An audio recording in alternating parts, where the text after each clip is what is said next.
What's over there? But she made more young B. I'm Nicole. We're back at some more reaction videos. Geography now. Argentina. Yeah, man. I bet our boy Barbie, Paul, aka Barbie, for me, Argentina. finna tell us some stuff about Argentina, man. We be getting a lot. I bet Vita will be in there. Yeah, probably so. We be getting a bunch of requests for this. Yeah. So we know it's gonna be good. So we finna dive right into it. All right, our first South American country. This is the land of silver, kind of, not really. Welcome to the land of silver. It's time to learn geography now. We'll explain more about that silver stuff later, but first, These are gonna be the the early Let's ones. talk about the flag.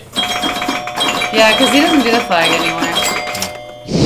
The Argentinian flag has equally long, tall, white and blue stripes, and it's interesting because there technically isn't an official meaning to these colors. Many will say that it resembles the sky with blue and the white clouds. It does. However, many historians will tell you that it's colored Yeah. that way to represent loyalty towards the House of Bourbon. In the center is the Sun of May emblem. Historians accredit this emblem to representing the Incan design of the sun god Inti. All right, that was fun. Now let's talk about Argentina's location and borders in political geography.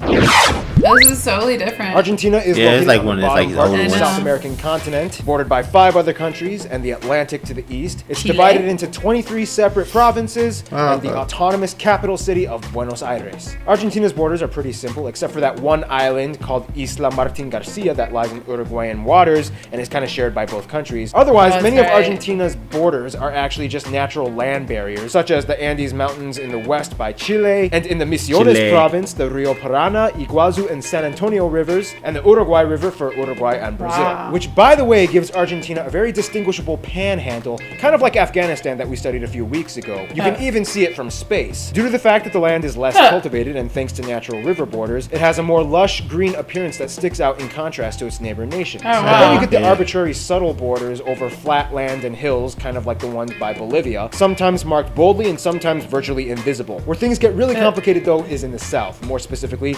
the furthest south. Tierra del Fuego, or the Land of Fire, which is pretty ironic considering that it's actually one of the coldest places in all of Argentina, was named after the fires that Magellan saw the native tribes using on the land when he discovered the area in the 16th century. Anyway, it's the smallest province in all of Argentina, and it's actually an island that they share with Chile. And they kind of have like a who can claim the bottom of the world competition when it comes to this territory. On this island, Argentina has a population that far surpasses Chile's by about 19 times. And for a while, had the world's southernmost city, Ushuaia, established in 1884. However, Chile didn't back down from the fight, and in the 1950s built a small little establishment just a few miles south across the Beagle Channel named Puerto Williams, or Cabo de Hornos, named after Cape Horn, and hence, with a population slightly over 3,000 and even their own little airport, Chile just barely beat Argentina in having the world's most southern town. But where things get even more complicated are these islands right here. Now, if you ask an Argentine, they'll tell you that these islands are called the Islas Malvinas. They totally belong to Argentina, no questions about it, end of story. They're so serious about it that they even named an entire stadium and an airport after the islands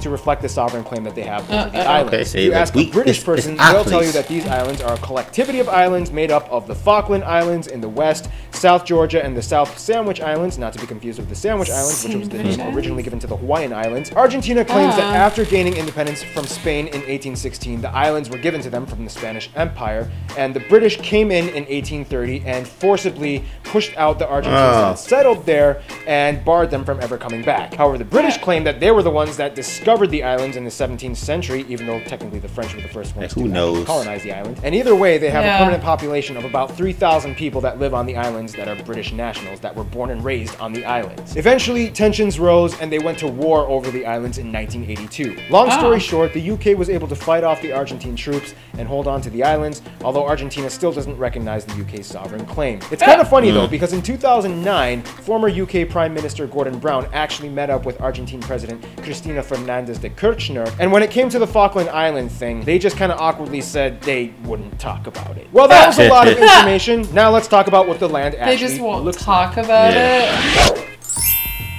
Argentina is one of the most diverse countries in terms of landscape. In almost every corner, you see something that is completely different from the opposite corner that you were just at. In the north by Brazil and Paraguay, you can find rainforests and lush, humid tropic zones. In the interior and Midwest, you can find flat pampas and farmlands and hills. In the west by Chile, you find the mountains, with the highest point being Mount Aconcagua, which, by the way, is the highest mountain in all of South America. In the east by the Atlantic, you can find nice coastal beaches. A little bit further south, you can find ranches and mineral mines. And a little bit further south from that, you can find cold and chilly rocky deserts and cacti in the Patagonia region. I never and thought of petrified wood cold forests, such as the desert. one in Ormachea. If you go even further south into the end of the Patagonia region, you can find glaciers and ice. This is the coldest part of Argentina. It's kind of interesting though, because the south part of South America has what you would probably call a reverse double rain shadow effect, in which wind currents cause the moisture to stay in the north part of Argentina, making the north part of Chile a desert, and the complete opposite in the south, in which Argentina becomes a desert and Chile has a lush green interior. Kind of interesting how that happens. Funny story, Argentina was actually originally colonized because the settlers thought that the land would be rich in silver, hence where Argentina gets its name, the Latin word argentum, which means silver. However, in a weird turn of events, Argentina was actually rich in almost every single mineral except silver. Zinc, copper, and lead can be found in various mines all over. However, Argentina is especially rich in boron, making Argentina the third largest boron producer in the world after Turkey and the US. Hope I haven't boroned you yet with Boroned you. Here's the demographics.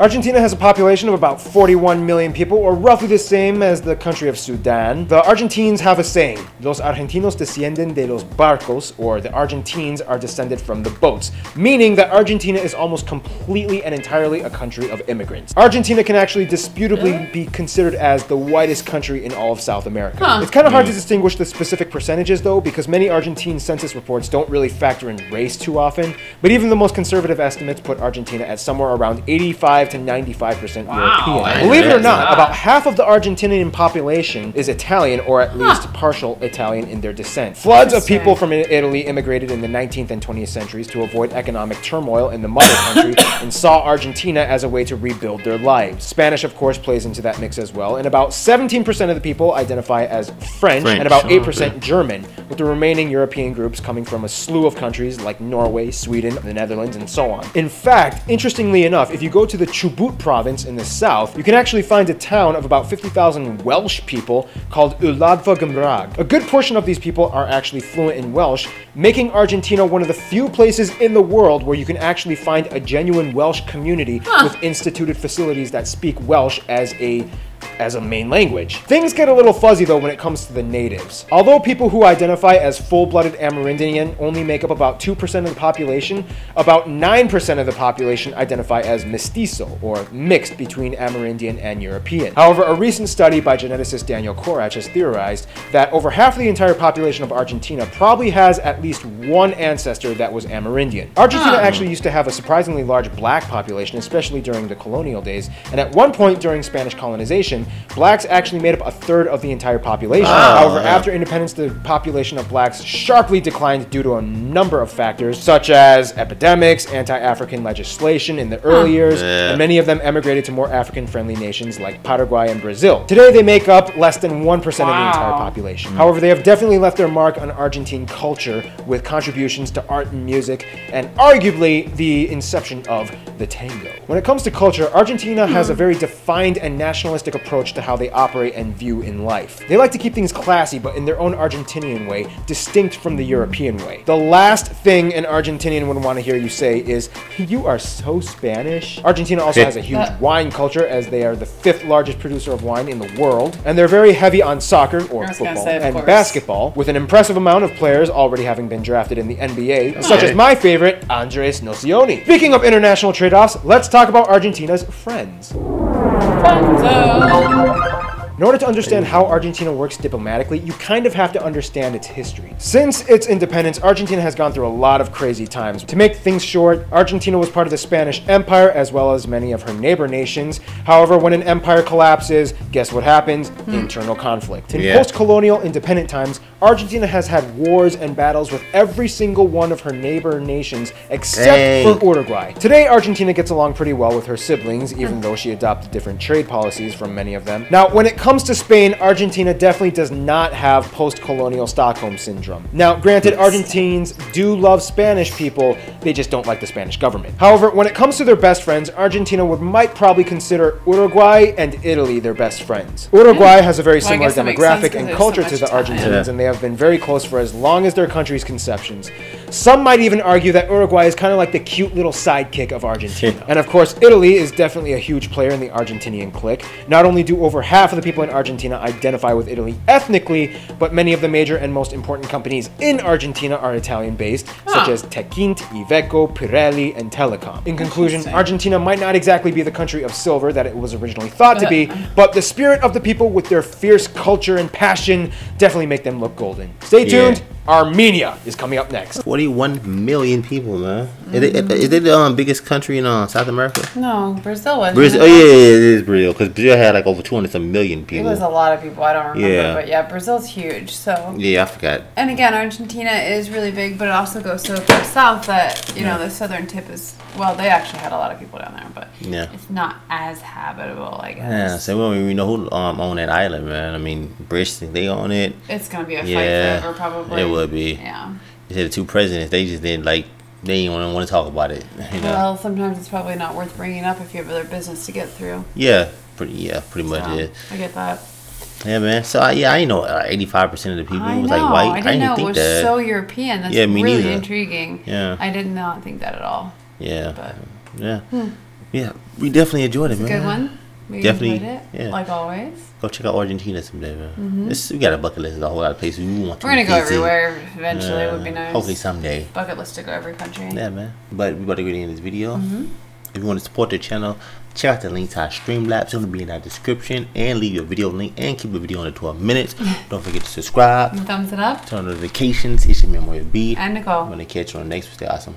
Peace and love, baby.